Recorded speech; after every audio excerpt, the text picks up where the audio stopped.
I did it.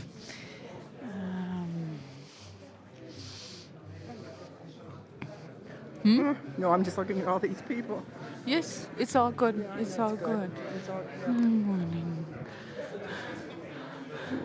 Chaim, you should sit with the family. Sit with the family, yeah. I think Jane should be in the middle and the rest doesn't matter. But you should be, yeah. Yeah, I think this is her stuff, yeah. This is good.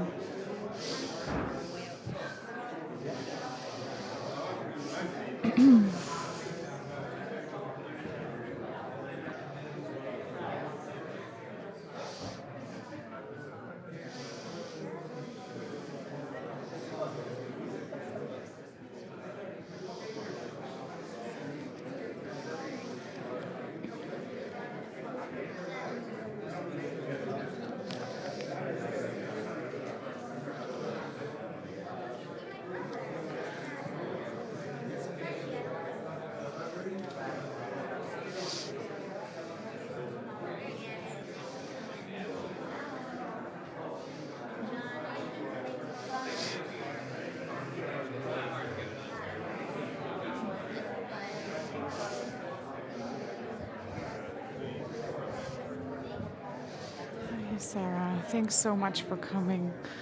Morning.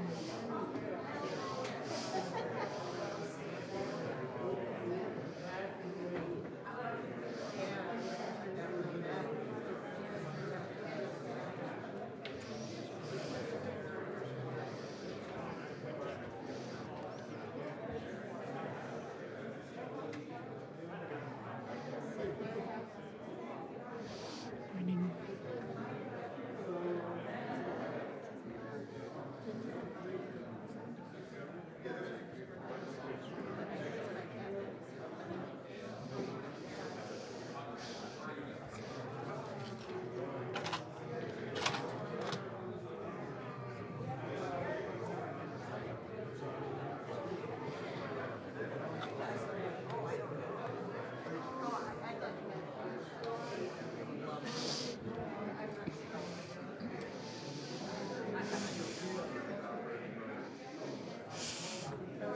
Good morning. Good. How are you? I'm so grateful to Stephen that he's doing this. Well, he was really freaked out when you called him to begin with. Because he thought, how can we put that together?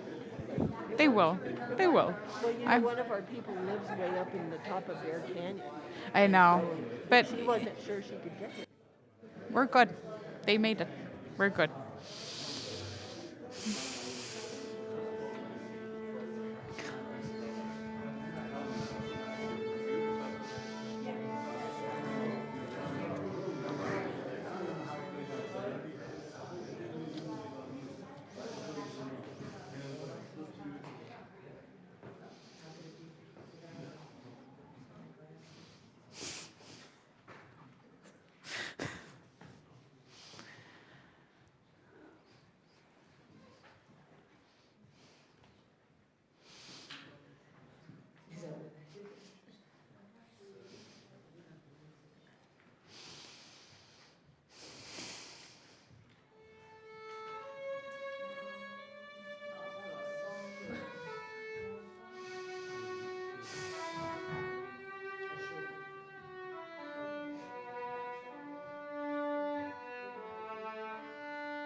Baruch atah Adonai Eloheinu melech haolam dayan ha'emet. Praised are you, Adonai, our God, who rules the universe, who is the judge of truth. Adonai natan v'Adonai lakach, yeh shem Adonai mevorach. Adonai has given and Adonai has taken. Praised be the name of Adonai.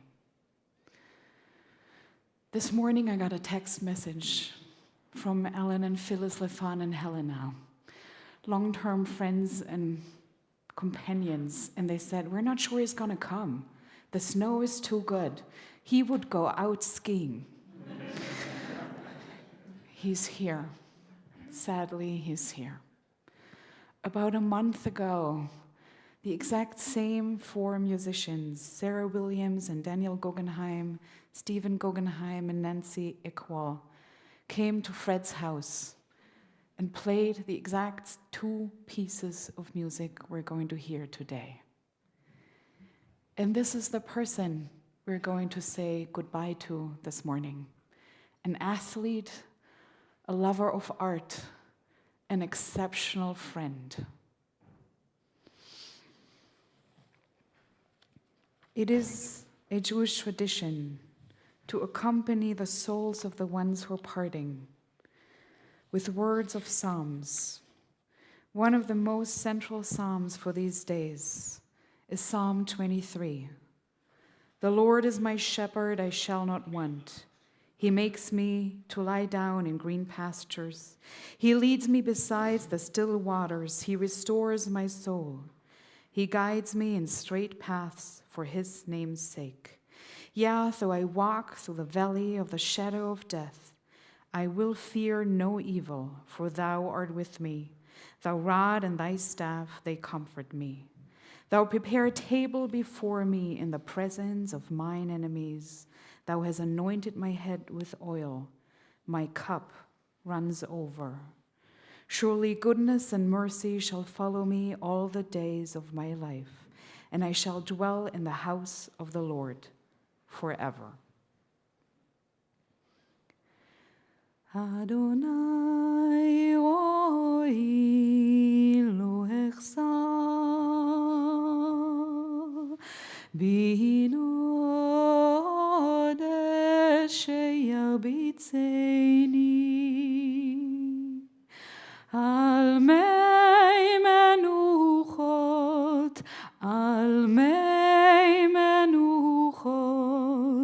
yenach aleini.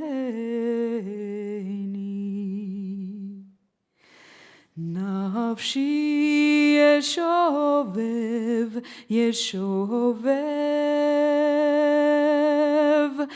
yancheni b'maglei tzedek. Yancheni b'maglei tzedek leman shemo. Gam ki elech begeit al mavet lo ira ki ata imadi shivtecha umishantecha hema yanachamuni. Taroch lefanai shulchan eget tzorarai dishanta v'shemen roshi kosi revaya ach tov v'chesed yirdefuni kol yemei chayai kol yemei ושבתי בבית אדוני לאורך ימים.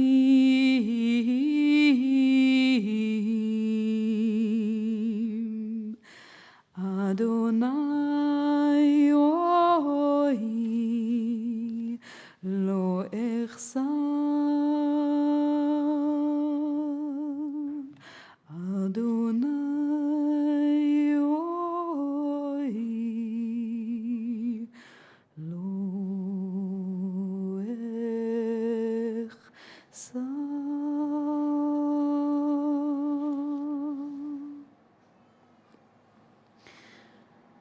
Blessed is the one who was reared in Torah, who labored in Torah, who pleased our Creator, who lived with a good reputation, and who died with a good name. אשרי מי שגדל בתורה ומעלו בתורה, ועושה נחת רוח ליוצרו, וגדל בשם טוב ונפטר בשם טוב מן העולם. Fred was an exceptional man, dedicated to specific courses, with 100% of his energy, all the days of his life, until almost exactly 1 year and 1 month ago. One of the things he has contributed to wherever he lived, in whatever community he labored, was a thriving Jewish life. I am, in all honesty, unaware of a person who had more rabbi friends than Fred. I am here to convey condolences from Rabbi Kula, Rabbi Alan Setcher and his wife Aina, Amber Eichmann, and it is my honor also to invite up to this bema at Beth Shalom, Rabbi Chaim Brook.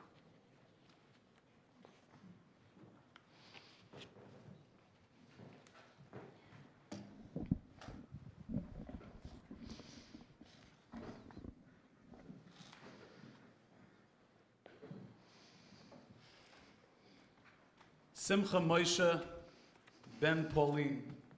Ever since that dreaded day last year when Lorna called me and let me know that Fred wasn't well, I've been praying for Simcha Moshe, for Fred, personally every single day.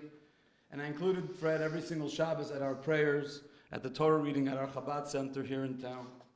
Those who know Fred, those who have spent time with him at the Ellen Theater or Beth Shalom, those who know him from his financial work or perhaps from as a hiking buddy, some of you may be curious how a self-proclaimed secular Jew, devoted member of Beth Shalom, a member who almost never agreed to lay tefillin when I asked him to put on tefillin, would ask me twice since July to speak at his funeral.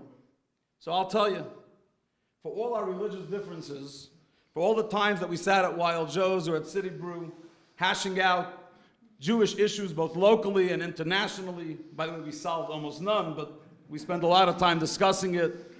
We had a lot in common, and we shared a love for being Jewish, a pride in our Jewish heritage, a love for Am Yisrael, for our people, a more old school, or you'd say traditional way of seeing the world. I think it was referred to as black and white, and a common interest in helping those with mental illness. So from the moment just over a year ago when Lorna called and asked about praying for her dad, I've been praying to Hashem, I've been davening that my buddy Fred, Simcha Moshe, should have no pain, no loss of faculties, and that wherever his journey takes him, it should be painless and peaceful.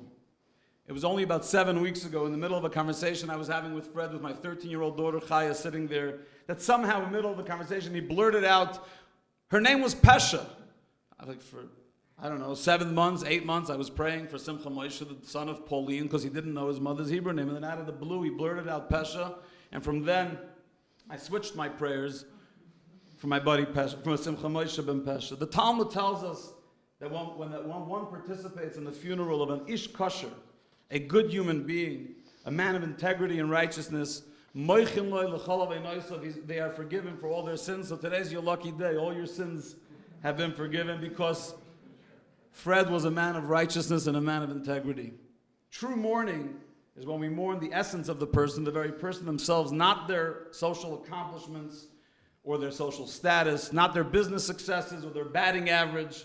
The accomplishments that matter most are the ones that perpetuate themselves long after we're gone.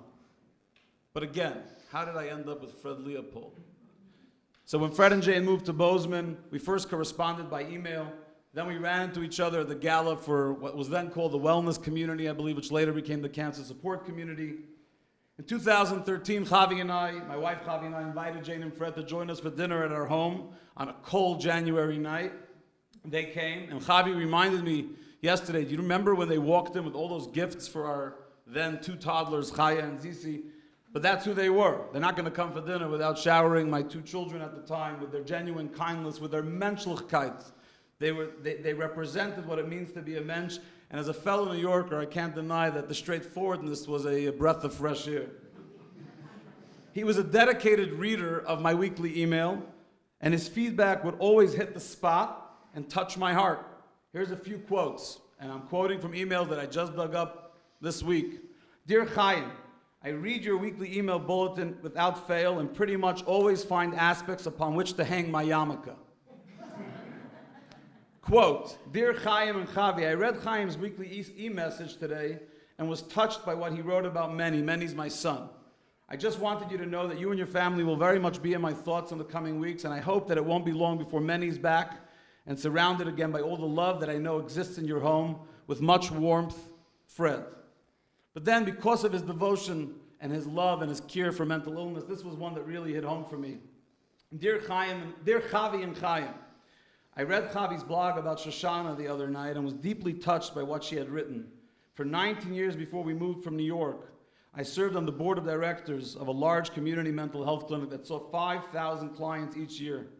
In that time along the way, I held just about every position on the board, and I found very few families avoid some aspect of emotional problems. Things might look fine on the outside, but behind the doors of a home, more often than not, there is a problem. In so many ways, I'm impressed by what you both do with your family, your devotion to your beliefs. I'd quote your beliefs. He referred to my beliefs. And Fred again. And your continual energy. Now add a helping of courage to that pot with you and your Shoshana story. Truly, in agreeing to publish this, you displayed an amazing amount of poise and confidence for a youngster. Shana Tova to the Brook family. Love, Fred. So that's who Fred was, and that's who he was for me. So no. Fred didn't think the Chabad was his cup of tea most of the time. He almost never accepted my invite to help make a minyan when I asked, mostly because his life was way more organized than mine. He was at China and Peru and Sipes Canyon. He always had a reason why he couldn't be there. You know the story with the rabbi standing outside a shul looking for a tent for the minyan, and finally he sees an old Jew in Florida walking by and says, Bubby, could you come in, help? We need 10 guys for the minyan. He says, Rabbi, I don't believe in organized religion. The rabbi said, if I was organized, do you think I'd be standing out here looking for a tent? But Fred was organized. And he wasn't always fond of my Chabad-style interaction with the world, and that's okay. But I can't think of many like him in Montana who loved me as a human being with every fiber of his being, and who with his bright smile and never-ending encouragement always lifted me up. Over the past 9 months, from the week Jane and Fred came back from Seattle, I made it a point to visit with both Jane and Fred at least once a week. To say that it was an honor for me to visit the sick, to fulfill the mitzvah of Bikur Chaylim, would be an understatement. I didn't see my visit to Green Mountain Way as a rabbinic duty. I saw it as a time for true friendship and a precious time spent with a wise and generous man. We spent tens and tens of hours, probably over 50 hours, one-on-one, where Fred shared his fears and his passions, his unbelievable love and admiration for his 3 children, and where I could see the sparkle in his eye for his beloved Jane, a sparkle that never stopped shining until the last time I saw him open his eyes just 2 weeks ago or so. 2 weeks ago or so. He'd speak about Seth's accomplishment in the medical world and Jill's work for the city of Bellevue. He'd talk about Marnie's work for the people of Peru, and like air traffic control, he knew where she was at any given moment, from Los Angeles to Lima to New York. He'd talk with pride about Lorna's work, about Lorna working at World Market and finally getting a driver's license while he was sick, so she can come visit him more often. He spoke with a sense of true nachas about the successes of Dagny and Amelia. He loved having Lorna local and being able to check in on her and spend time with her all the time. In 2015, he wrote to me after our Hanukkah bash, Dear Chaim, just a quick note, to thank you for picking Lorna up this evening. I know she enjoyed herself at the party. I'm happy it was such a success. Happy Hanukkah to Chavi, you and the kids, and my warmest wishes for a wonderful 2016. With all my love, Fred. He had many life dreams, and it bothered him to no end that he wouldn't get to experience them all. One of the coping mechanisms that we used was laughter, a lot of laughter. We sat around and laughed, and I would quote to him my latest humor I heard from Jackie Mason on his Prune Danish CD, and we'd laugh, and I know you think Jackie Mason's he's outdated, he's not. And we'd laugh and laugh and laugh. We'd crack self-deprecating jokes. We'd joke about his relationship with religion and about Jane being the religious one in the family, and with a lot of LOLs. I loved being able to make him laugh because I'm not a doctor, so I couldn't heal him, and I'm not a preacher who gives sermons and lectures people when they're sick. I'm just a friend, and it was an incredible friendship that I had with a man that not only did I love, but really loved me. You mentioned, Rabbi Sonia, when Stephen came with the quartet, right? That's what he called it. The quartet came to the house, and he told me that soon the Ellen Theater was going to come, and they're going to do a show for him too. And I said, you know, Fred, if you gave me the money you gave the Ellen Theater, I'd bring a big show to your house too. And boy, did he get a good laugh. He knew it was true. I said, I'll bring the whole shul, we'll sing, we'll dance, whatever you want for that price. There's nothing that a man loves more than someone admiring and recognizing their own family. And Fred and Jane both welcomed my children into their home. During this year, many Fridays and Thursdays I'd show up. Whichever kid was home from school or whatever PIR day was going on, the kids came along. They also got to watch some television, which they don't get to do at home. That was being spoiled by Jane and the family. We even had our family photo shoot for Hanukkah in their front yard because Fred and Jane were gracious to allow us to do that. When I told Fred back, I think it was in May, that I finally, at the age of 40, decided for the first time in my adult life to get a personal trainer and start working out because I'd like to live past 42. The amount of praise that Fred showered upon me that Chaim's finally working out, it felt really good. He didn't stop, so I haven't stopped, and I'm still doing it, and now I feel even guilty. I won't be able to stop because every time if I think of quitting, I'll have Fred's face in my head, and I'm stuck with the trainer. Just 3 weeks ago, he spoke so joyously about his upcoming 84th birthday, when on November 15th, he was going to have the entire family, including Marnie, flying in, and Seth and Jill, and we're all here today, just short of his 84th birthday. You know, I rarely speak American or Israeli politics with anyone outside of my bedroom. Fred was a political junkie, so I knew, you know, the last few months in his house with no one watching, we can have some fun political conversations. And how ironic it is that his funeral is taking place on Election Day. I'm sure he's following the outcome from on high, and despite Jane's fierce opposition, he's probably checking in on Fox News right now. You didn't know that secret about Fred, huh? Can I out him now that he loved Fox News? Yeah. A few months ago, now you're not sure. Who's leaving now? A few months ago, in my column in the Five Towns paper, I write a weekly column in the Five Towns Jewish Times in New York, and I wrote about this guy Fred, who I visit every Friday, and I, love visiting with. And I got the following email that said as follows, from a fellow named Stephen Stern, not the Stephen Stern from Bozeman, a different. It said, I read your column this week about Fred, no last name, and wanted to say that what you wrote about him was very true. Fred was the manager of the Hewlett branch of Stifel and is one of the nicest and most humbled people I've ever met in my life. He never raised his voice or ever got angry and was always a pleasure to talk to. Our office had over 60% of the brokers being Shomer Shabbos, and he was always respectful to us, even if he wasn't from religious. When he would come back to New York from Bozeman to meet up clients, he would talk about how wonderful Bozeman is and tell me about Chabad and yourself, and all of the office wishes him a refuah shlema, a hopeful, a speedy recovery. When I took my phone and read that email to Fred, which was funny because I didn't write Fred's last name. I just wrote a guy in Bozeman named Fred who I visit. I would never out someone's personal information, but you write Fred from Bozeman. This guy in Eula and Five Towns knew exactly who I was talking about, and when I read it to Fred, he was in such a good mood. I took out my phone, I said, Fred, let's get a selfie and send it to Stephen in New York. So he said, sure, and that's that picture that you saw yesterday. This is the most amazing picture in May with the most beautiful smile where we were smiling to take the selfie for Stephen in New York. When I heard the news from Lorna back 13 months ago or so, I called Jane and she gave the phone to Fred, and I spoke to him, though it was very hard for him to speak and I could barely understand him. And it was hard for me to fathom that the man who was always so articulate was struggling to express himself, but he was a fighter, and I watched him fight over the past year, and boy, did he fight and fight and fight. When he was in the hospital back in, we were debating this, July or August, whenever we were hanging out at his villa at Bozeman Health, with Stuart and Jane both hunkered down there, awaiting the permission slip to take him home, I finally felt like it was the right moment and asked Fred if he feared dying. And he told me that he didn't. So I asked him if he feared leaving Jane behind. And he said, yeah.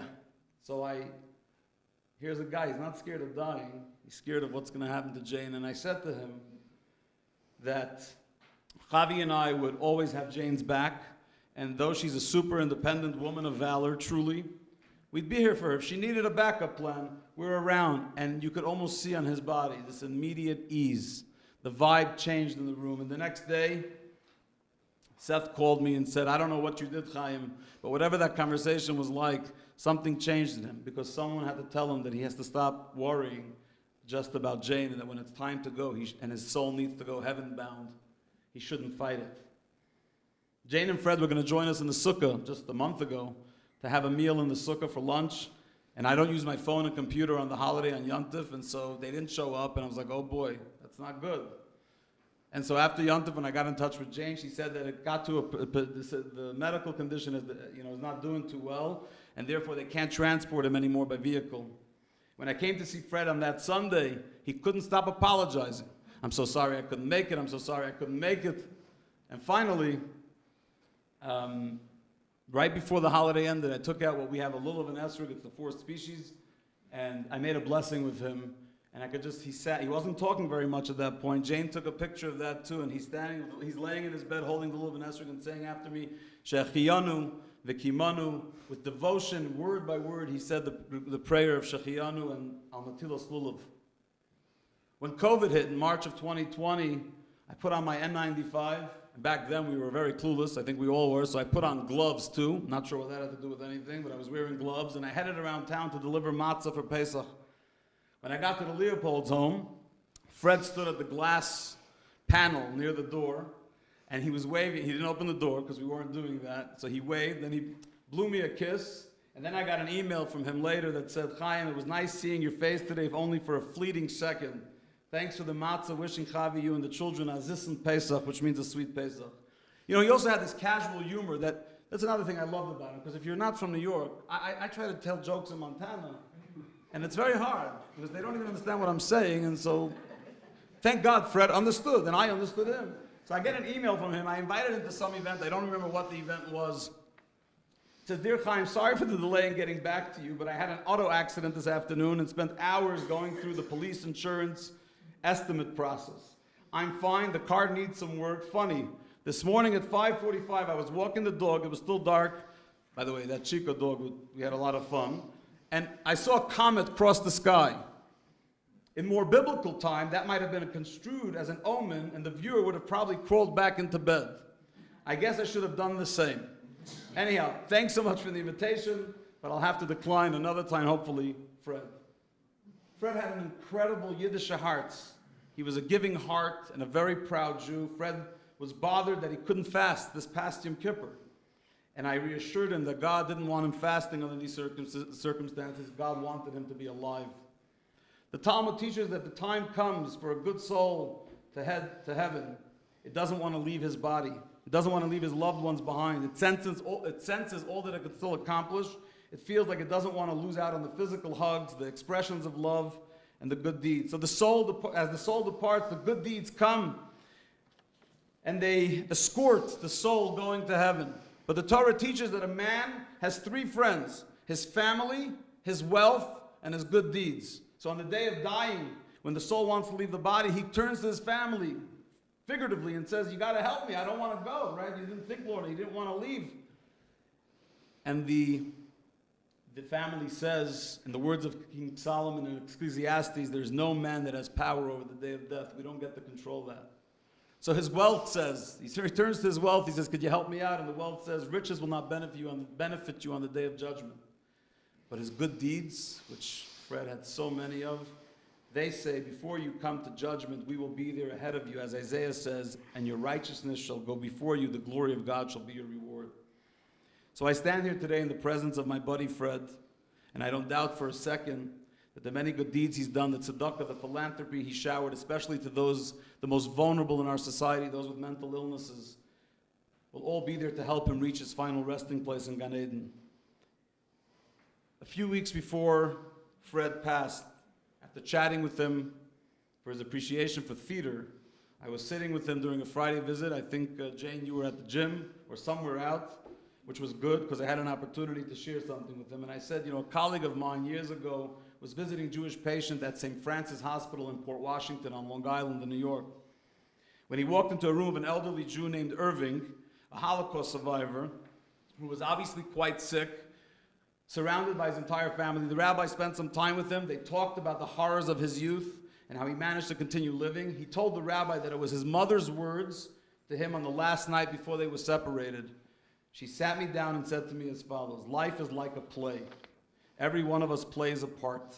Not just us, but our parents and grandparents, their parents and grandparents, all the way back to Abraham and Sarah. They're all part of this production. Each of us plays a part, and then when our part is over, you go backstage. You're not gone. You're still there looking, cheering, helping out in any way you can from behind the scenes. And then Mama grabbed me, said this man, this Irving, and said, Yisraelikul, I don't know what's going to happen. I don't know how long we'll be together, whether I'll survive or not. But one thing I ask of you, if you survive, don't give up. Play your part. You might feel sad and lonely, but I beg you, don't give up. Play your role as best as you can. Live your life to the fullest. I promise you won't be alone. Tata und ich, Baba und Zayda, wir wollen alle sein mit euch of der Ewig. Daddy and I, Grandma and Grandpa, we will all be with you forever. We'll be watching you from backstage. I'm sure you won't let us down. You'll play your part. I told that to you guys in the funeral home yesterday. You're going to mourn. You're going to have a week of that, then 30 days of that, then a year of that. But the bottom line is living the legacy of a man like Fred Leopold is not going to be easy shoes to put your feet into. But that's the goal, especially from the family. And so I shared this story with Fred about the backstage plan of the theater. He liked it.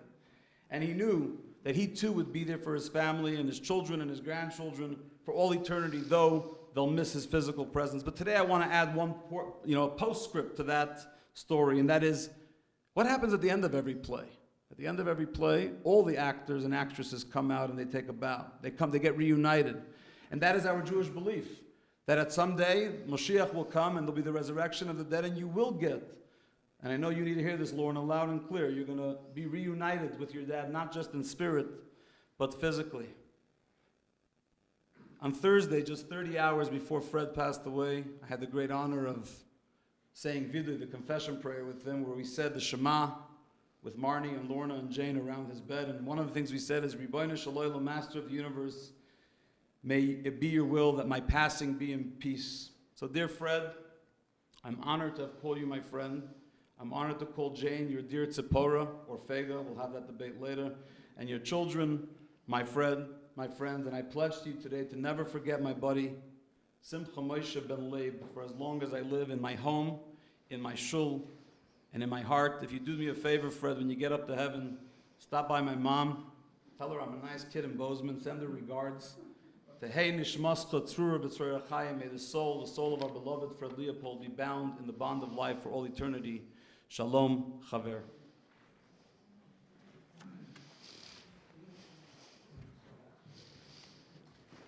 Thank you.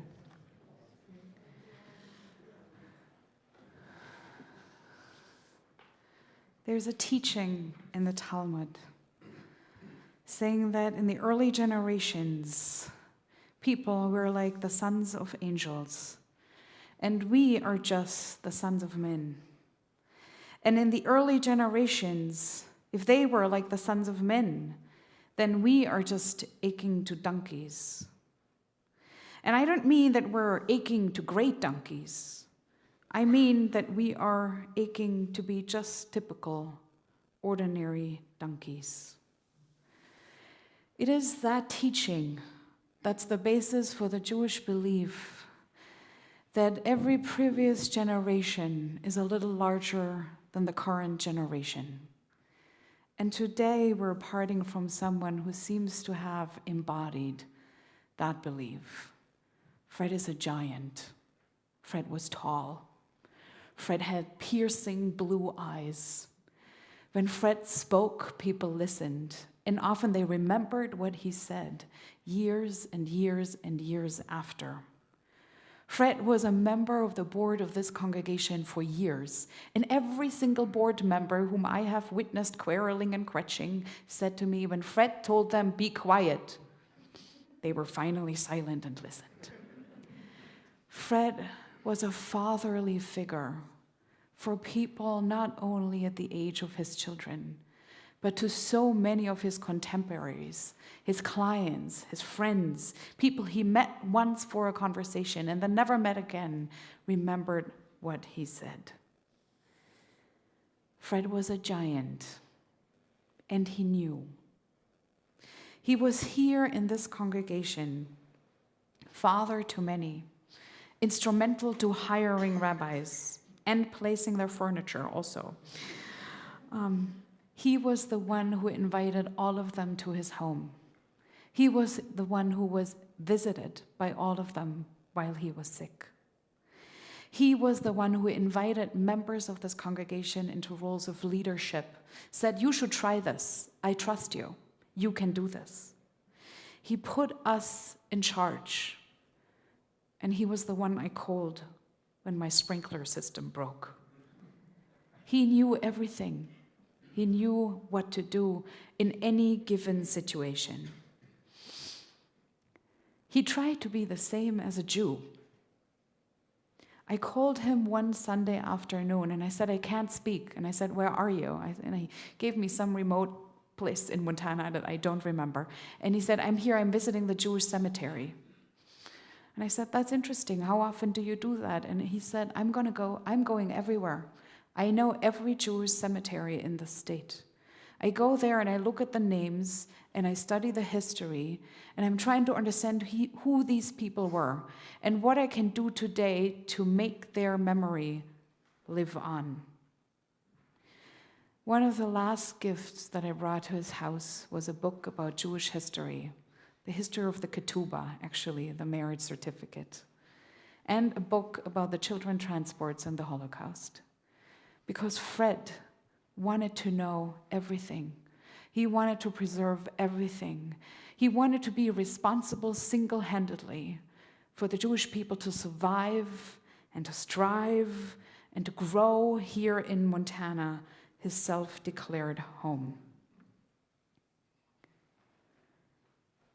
The stakes were high, and as Rabbi Chaim said, they weren't always accomplished. But this is what he was. He was demanding, he was pushing, he was full of energy. And the tasks that he set for himself, the list never ended. I look at so many faces here. I have never seen most of you. Fred only lived here for 12 years. And yet I know that every single client he made became a friend. His doctors became friends. The people who came into his house to bring by food became friends. The people he made business with became friends. The drivers became friends. Because Fred really cared for human beings. He cared for their well-being, and he was smart enough to look someone in the eye and understand exactly what they needed to hear. He treated friends like family, and he treated friends like royalty. He was unafraid to share the darkest sense of humor. He was unafraid to ask for a lot of things in order to welcome people. He was the one who always said, "No, this is not good enough. We need to do better for this occasion, for you."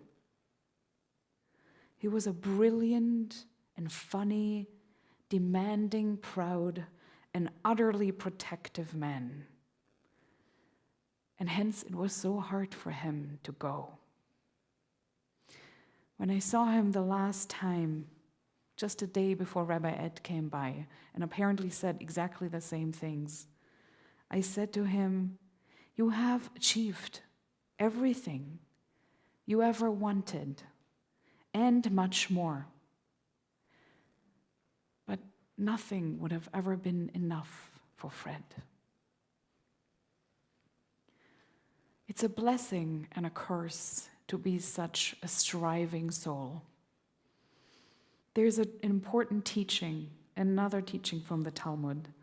Lo alecha hamlacha ligmor. It's not up to you to finish. And this is now up to us.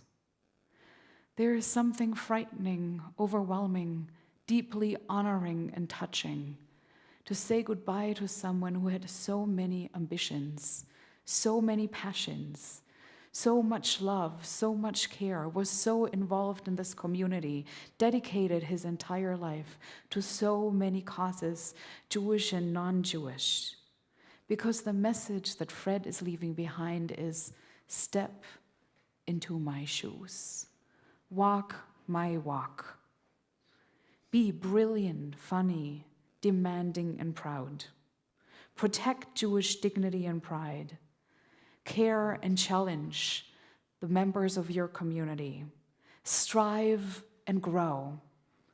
Because you as an individual and we as a community can always be better, more beautiful, and more caring. I look around in the sanctuary today. Just look at me back for 1 second. Don't look at me. Look at the ark behind me. A couple of months ago, we celebrated a baby naming here. And there were people looking from all over the world because that's where I lived. And a lot of people afterwards wrote to me, "That ark behind you is the most beautiful Torah ark I have ever seen," including people from Israel. And it's a gift from Fred.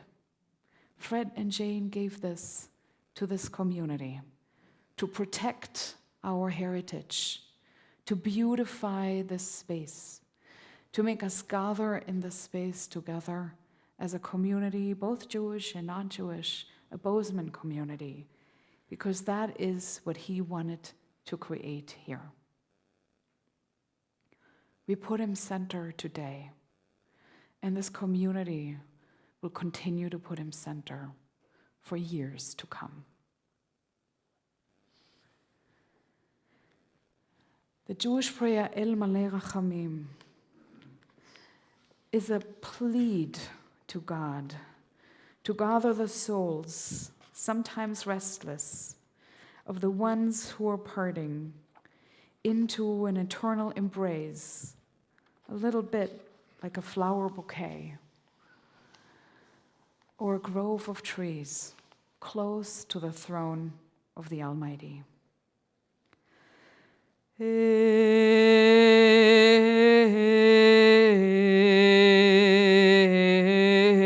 Malei Rachamim שוכן במרומים,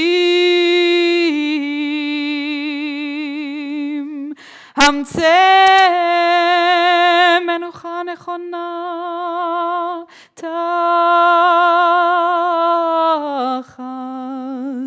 כנפי השכינה,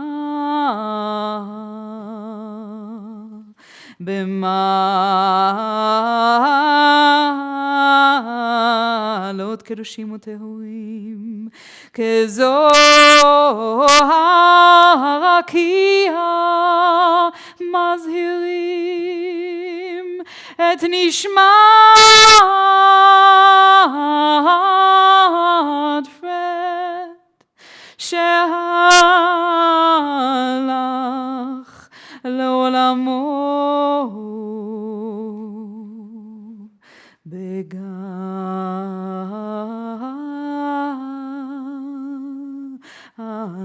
עדן תהיה מנוחתו.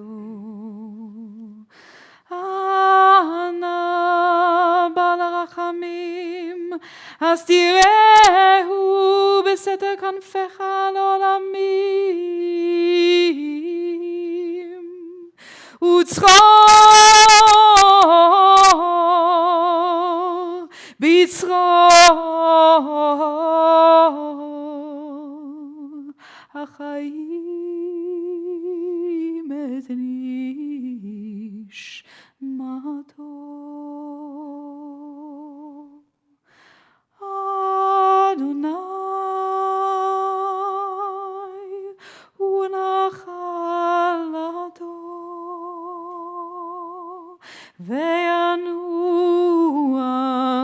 בשלום על משכבו.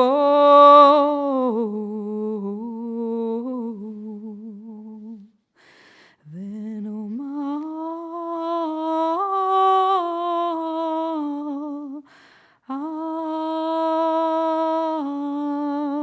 Amen.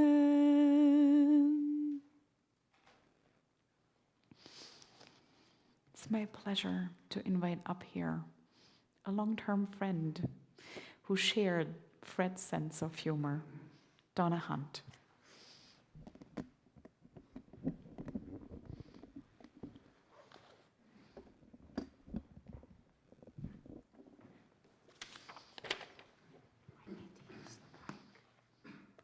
If you don't use the mic, the people on the screen can't hear you. Oh, yeah. Okay. Friendship. Friendship is our rock. We have a community of friends here that we can always depend on for a hug, a smile, a shared meal, a tear, a laugh. Anything that we need, we can depend on because of our strong community of friends. And Fred was a huge part of that community of friends. Fred and I did a lot of kidding around. I mean, as Sonia said, he had really good sense of humor, and we were always kidding around. And I notoriously am late for paying my temple dues. Just am. So when Fred was membership chairman, he would bribe my husband Jack with golf balls to try and get Jack to get me to pay my temple dues. Okay, we now have a lot of golf balls, and I have been paying my temple dues. The other thing is, you probably know Fred had lunch every single solitary day at Rose Hours. And I like Rose Hours egg salad.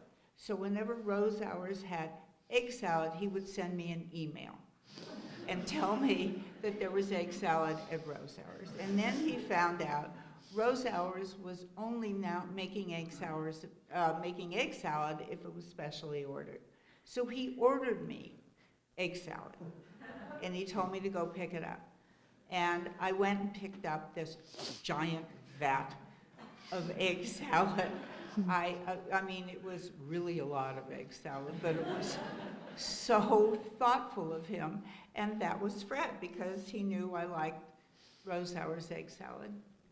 Another funny example that Sonia actually reminded me of yesterday was we took that safety security class here at Beth Shalom, what to do in the event of an emergency.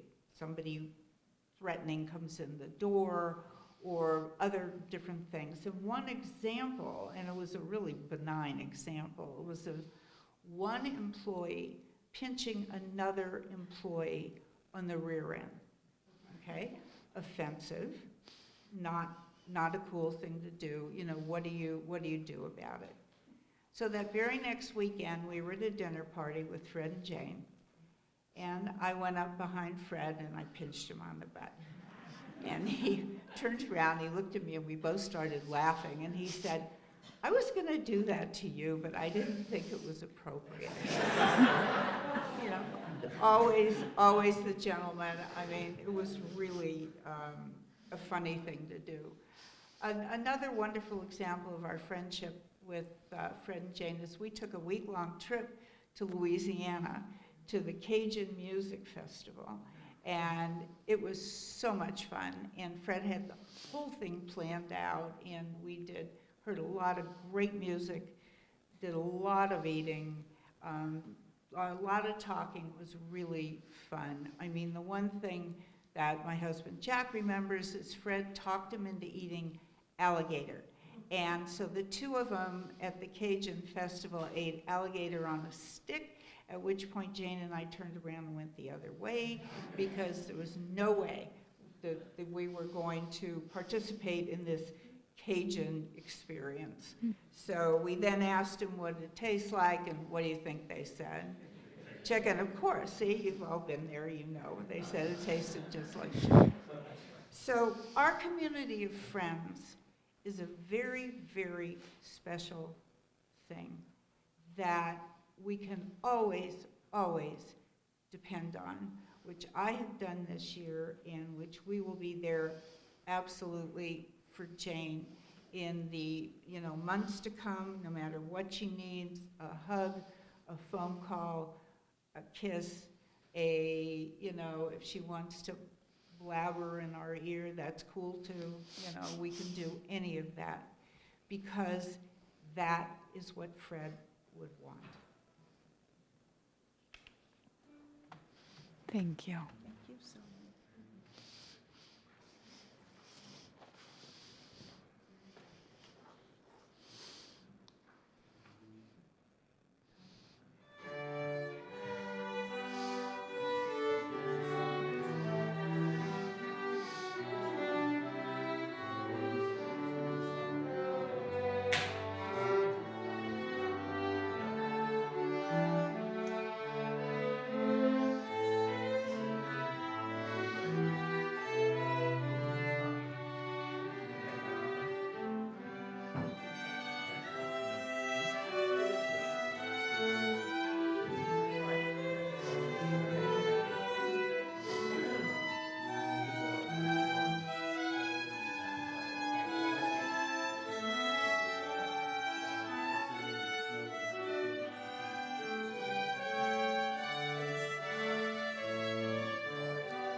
Marnie Leopold.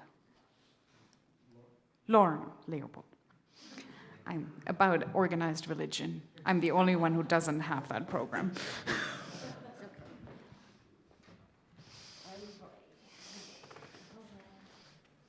So thank you all for coming. If some do not know, my name is Lorna, Fred's youngest born child.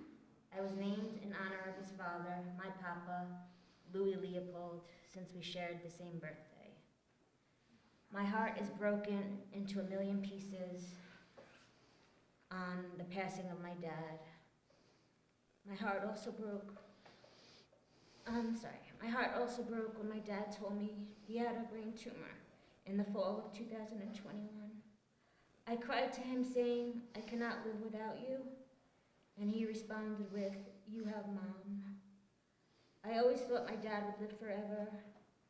or perhaps even outlive me, since he was so strong in body and mind, never sick a day in his life. I cannot believe he is no longer on this earth. He loved life and did not want to die to this disease. Maybe he has been reunited with his mom and dad and all his aunts and uncles who he loved so dearly. In my heart, I hope all this is true. So many images are running through my mind. As a little girl, we spent the summers at Atlantic Beach on Long Island, New York. I remember holding on to his back as we swam out over the waves into the peaceful ocean. At Parents' Weekend at Camp Aquila in Maine, he so loved swimming in the lake together. I remember the pride in his face when I was standing on the stage in my senior year in high school, receiving different academic awards and accolades.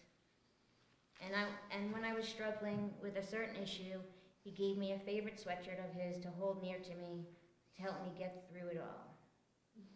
I always admired his confidence and how he carried himself, always wanting to be like that, but could never achieve it. He wanted all his children to live and study abroad. I was so fortunate to do foreign exchange programs to both Spain and Ecuador, some of the best times in my life.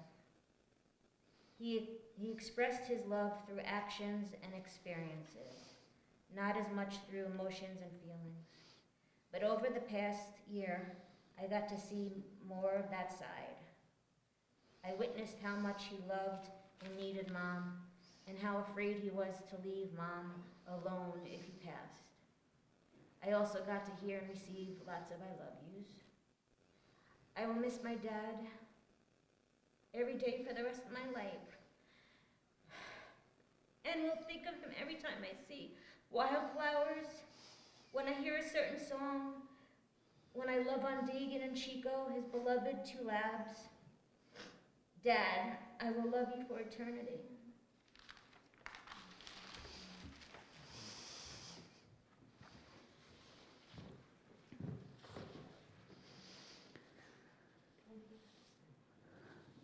Eli, Eli, שלא יגמר לעולם, החול והים, רישרו של המים, ברק השמיים, תפילת האדם, החול והים, רישרו של המים, ברק השמיים, תפילת האדם. My God, I pray that this never will end. The sand and the sea, and the waves breaking and sighing, and high over the water the wind blowing free, the lightning and rain, and the darkness descending, and ever the nature of man. Marnie Leopold.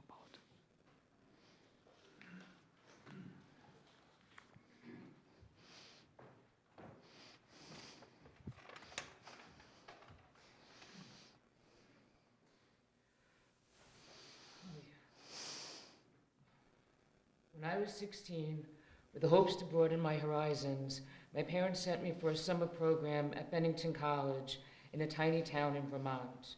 My dad wanted me to learn to become a great writer, as he was. Being a typical New York girl, I was not super thrilled at spending my summer in this tiny town. Adding to this, I was a bit of a brat in those days. As it turns out, that summer of writing has served me incredibly well in my career and in my life. My dad was right. I knew today was coming, but I couldn't bear to sit down and put a eulogy together. Like my sister, I was hoping my dad would live for on and on. So please excuse me for not my best writing. My dad has stood by me my entire life, always leading by example. He has shown up with support, advice, strength, smarts, creativity, encouragement, love, anything I needed, any hour of any day. And there have been a few late-night phone calls along the way that my dad picked up every time. This was my dad. It's been incredibly heartwarming these days since my dad's passing to receive the tons of messages and to have so many conversations about my dad with friends around the world. He has friendships going back 70 plus years, 50 years, and a testament to the people here today of 12 years. My dad has been an inspiration to me, even up until his very last day, both personally and professionally, including how he approached this terrible cancer. During this last year, I've spent more time living with my parents than I have in 30 years. I saw my dad tackle this as he lived his life, swing for the fences. My dad's bravery is amazing. He always gave absolutely everything, 100%, determined, strong, and particularly in this case, with every obstacle or setback, he got back up and tried again. I just hope I have some of this inside of me. I'm lucky to have the family that I have and the relationship with my dad that I had. There's no end to what I can say about my dad, though for now, I will leave it with an I love you, Dad, and I miss you so very much already. Thank you all for being so special to my dad and to my mom and to our family.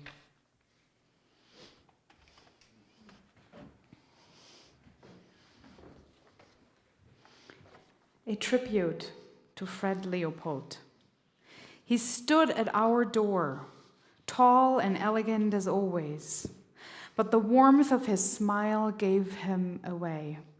Open and full of joy to see his friends, fully alive, after a day at Glacier in God's garden.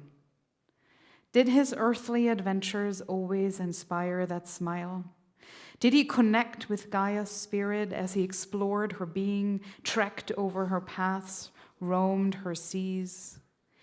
Now he looks down at the earth he loved, seeing its sacred whole in shades of blue, clouds cloaking her body, bringing his elegance and love to the whole of her.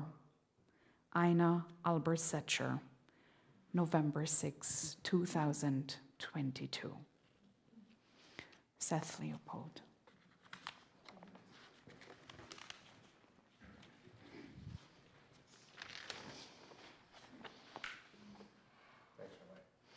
Thanks for coming. My father once wrote a short story called The Eulogy, and my memories of it are spotty, but it was sad. This won't be that. Eulogy means beautiful words, and this isn't going to be that either, I'm afraid. If I could choose beautiful words in any consistent way, I'd have done it for a living. Much of what I know I didn't learn in kindergarten, as a popular book suggests that I should have. I learned most of it from my father. He started out in advertising, as some of you might know. He taught me about packaging and positioning early in middle school. He taught me when the count's 3-0, you take the pitch. He taught me you always go to the mountain. The weather's usually rotten, at least it looks rotten, from the bedroom window in the early morning dark when all you want to do is sleep. Those always turn out to be the best days in the hills. He taught me to stand up to a bully, but not to imagine it's going to go well. It's still worth it. These lessons might be metaphors. He also taught me you never ask to be taken out of the game. If they want you out, they'll pull you. And those who saw him this last year know that he lived that one. So these were some right lessons learned hard. Learning from my father wasn't all that comfortable. He wasn't what I'd call a gracious educator. He was more like an old school instructor, but he made sure I learned. One of the hardest parts about all this, other than losing somebody who I loved and counted on, is seeing the difference between what I lost and what it sounds like most of you lost. You saw a very different side of him than I did, and that isn't bad or good, and that's just how it was. My father was a deep introvert in an extrovert's role. It's not that introverts can't be in sales or run boardrooms or engage with the community. It's just that doing so might drain the batteries more, where for an extrovert it charges them. Sometimes that left little for me, and sometimes that hurt. Looking back, I now know that it shouldn't have. Without question, he saw what he did as showing love, and he was right. He wasn't just leaving it all on the field, he was leaving it all on the field for us. Sometimes it's hard for me to see love for what it is. I know he loved us as sure as I'm standing here. Maybe he never learned to show it in quite the language of the person he loved, or maybe I had trouble seeing it in his. And that might have resulted in more tension than there needed to be with some of the people closest to him. He loved through commitment and support. And through those, as Marnie pointed out, and I think Lorna too, he was ever present and unrelenting and utterly dependable. I'm glad I came to understand this even late, because when I did, it deepened the relationship and it took the edge off of a lot of memories. We learn from our parents. We take some, we leave some. I've done a lot just the way he did it. I've done some things differently, and I think that's good too. This is the way it's always been with fathers and sons. But these things stuck. Love counts. Never quit showing it. Find ways to make it get through. He was a good father. If I can have 12 more lines on behalf of somebody who's not here today. A friend, speaking of the 5-decade friends, who may even have delivered a couple of Leopolds, Dr. Jerome Brander, shared a poem with us the other day. It's a poem I've read before by Houseman. He's a British poet of the late 19th, early 20th, I think. But I think we're all feeling a little broken today, at least I know that I am, and so I'm not going to read you the whole poem. I'm going to read you a fragment. The time you won your town the race, we chaired you through the marketplace. Man and boy stood cheering by, and home we brought you shoulder high. Today the road, all runners come, shoulder high we bring you home, and set you at your threshold down, townsman of a stiller town. Smart lad to slip betimes away from fields where glory does not stay. And early though the laurel grows, it withers quicker than the rose. Thank you for sharing this day with us. Thank you.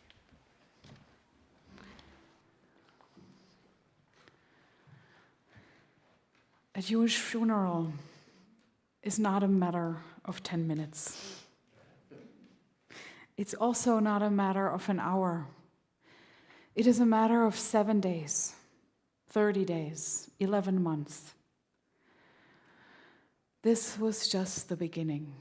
The stories you heard, the adjectives used, the memories shared is a beginning of a week-long ritual called Shiva, during which this person rises up again, like a hologram, standing in our midst, showing and sharing sides to him you might have never seen before, stories you've never heard before, ways to get to know him better, even now that he's no longer here.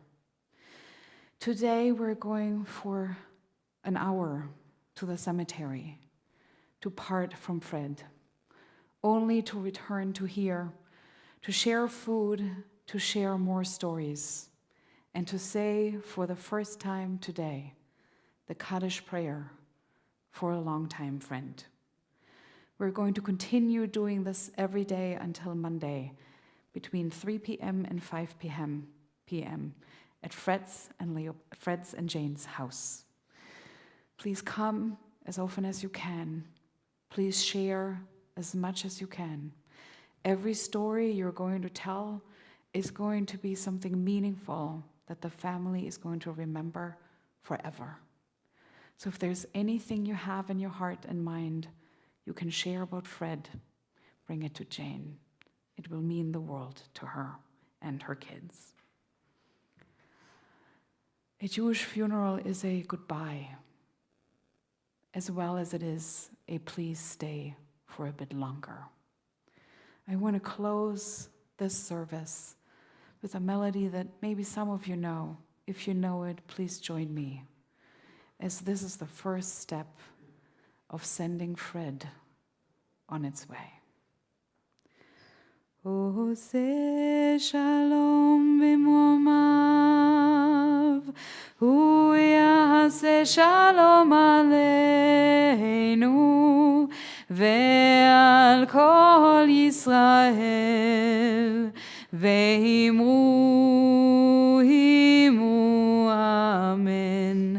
יעשה שלום, יעשה שלום, שלום עלינו ועל כל ישראל.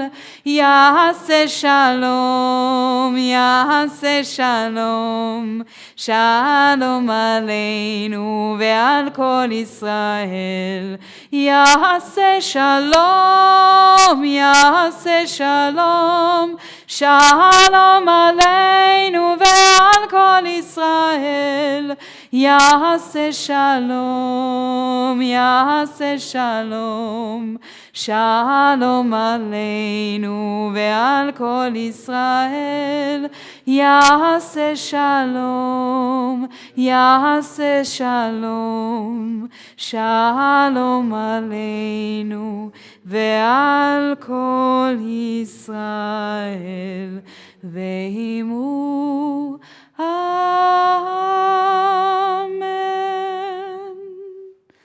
And I want to invite Seth Leopold, Jake Werner, Seth Cooper, and Mike Mansfield up to here to accompany Fred on his way outside.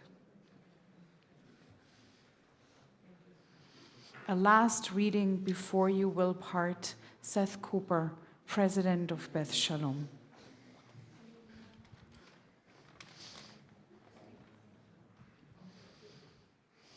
Life After Death by Laura Gilpin. These things I know, how the living go on living, and how the dead go on living without them. So that in a forest even a dead tree casts a shadow, and the leaves fall one by one, and the branches break in the wind, and the bark peels off slowly, and the trunk cracks, and the rain seeps in through the cracks, and the trunk falls to the ground, and the moss covers it, and in the spring the rabbits find it and build their nest inside the dead tree, so that nothing is wasted in nature or in love.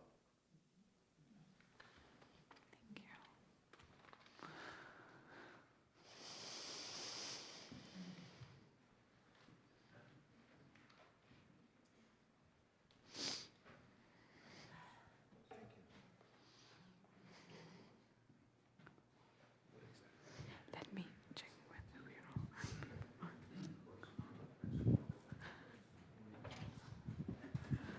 Or the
Let me repeat this one more time. I'm so sorry. Today, the Shiva is going to be here. We'll meet again here after we went to the cemetery for friends and family to share food and stories. Starting tomorrow, we will meet at the house of the Leopolds. One. Okay. And one. Good job.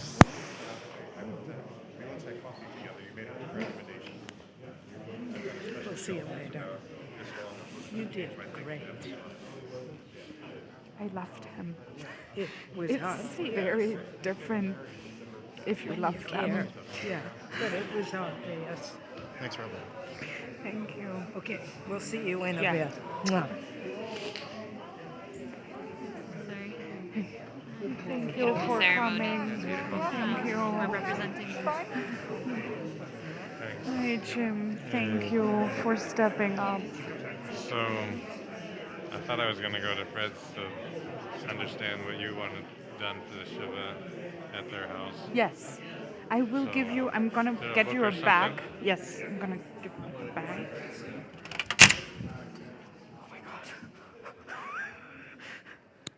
Oh my God. Okay. Here are the books. Books. Okay. How is she doing? Huh? Is she okay? Think I can go for 45 minutes without? You are amazing. Maybe we can talk between now and tomorrow evening. You give me a call. Yeah.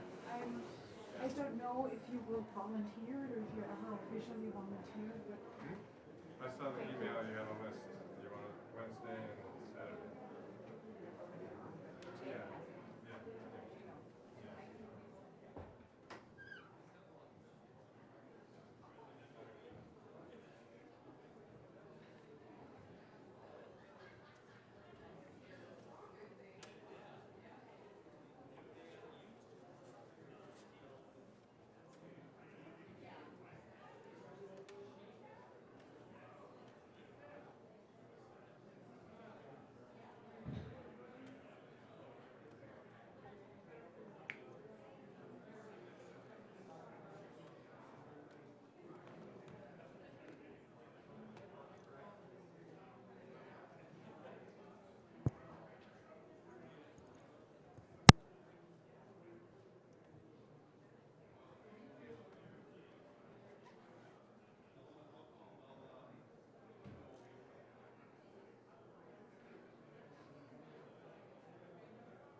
You have all the book there with you.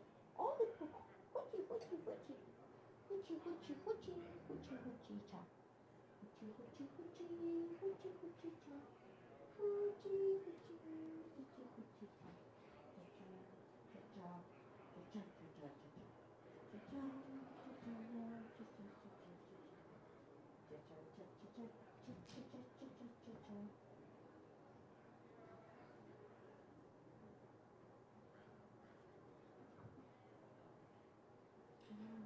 Molly.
Let me do this.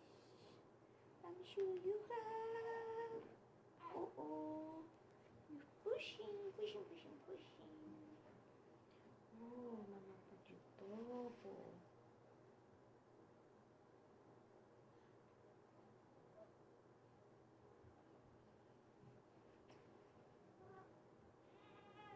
Yeah.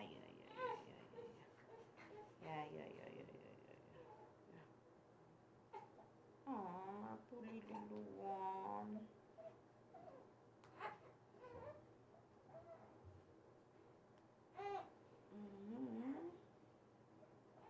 Yeah, boy.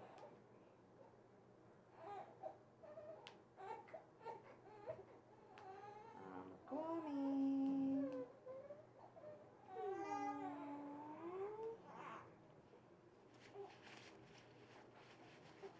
There we go. Okay.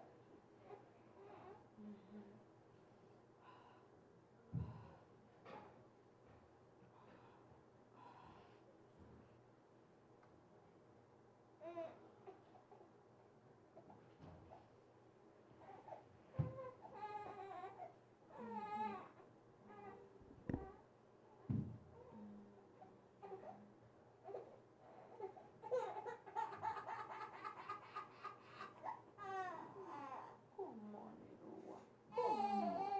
Come on. What's wrong?